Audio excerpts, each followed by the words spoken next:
রাষ্ট্রপতি মোহাম্মদ শাহাবুদ্দিন পদত্যাগ করতে পারেন সে বিষয়ে জানা নেই সরকারের, এমনটা দাবি করেছেন মন্ত্রিসভার প্রভাবশালী সদস্য স্বরাষ্ট্রমন্ত্রী সালাউদ্দিন আহমেদ। তবে স্বাস্থ্যগত বা যে কোনো কারণে রাষ্ট্রপতির পদত্যাগের সুযোগ রয়েছে এবং জাতীয় সংসদের স্পিকারের কাছে পদত্যাগপত্র দেওয়ার নিয়ম জানিয়েছেন তিনি।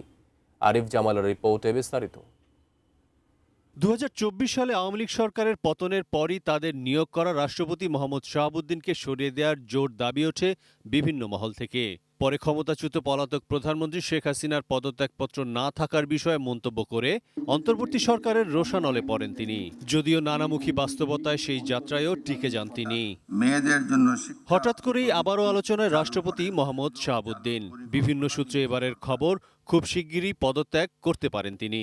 সঠিক প্যাড আর সঠিক তথ্য দিয়ে এসব সামলে নিব এক হয়ে। Monalisa sanitary napkin. তবে রাষ্ট্রপতির পদ থেকে সত্যি কি পদত্যাগ করতে যাচ্ছেন মোহাম্মদ শাহাবুদ্দিন? বৃহস্পতিবার সচিবালয়ে এ বিষয়ে জানতে চাওয়া হয় স্বরাষ্ট্রমন্ত্রী সালাউদ্দিন আহমদের কাছে। আপনি নিজেই বললেন যে এটা একটা গুঞ্জন শোনা যাচ্ছে, তো গুঞ্জনই, আর এটা যদি ঘটনা হয় সেটা তো আমরাও দেখব। প্রভাবশালী এ মন্ত্রী দাবি করেন রাষ্ট্রপতির পদত্যাগের বিষয়ে সরকারের কিছু করার নেই।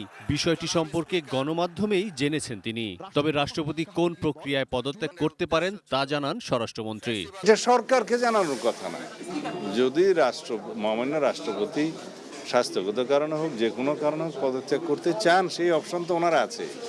এখানে সরকারের পক্ষ থেকে কিছু বলা হয়নি, আমিও এগুলো পত্রিকায় শুনছি।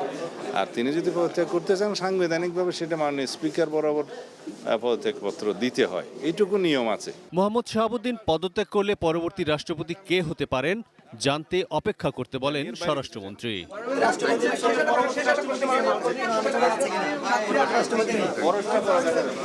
উল্লেখ্য, 2023 সালের 24 এপ্রিল বাংলাদেশের 22তম রাষ্ট্রপতি হিসেবে শপথ নেন মোহাম্মদ শাহাবুদ্দিন। 2028 সালের এপ্রিলে তার 5 বছর মেয়াদ শেষ হওয়ার কথা। বর্তমান সরকার। আরিফ জামাল, এটি নিউজ, ঢাকা।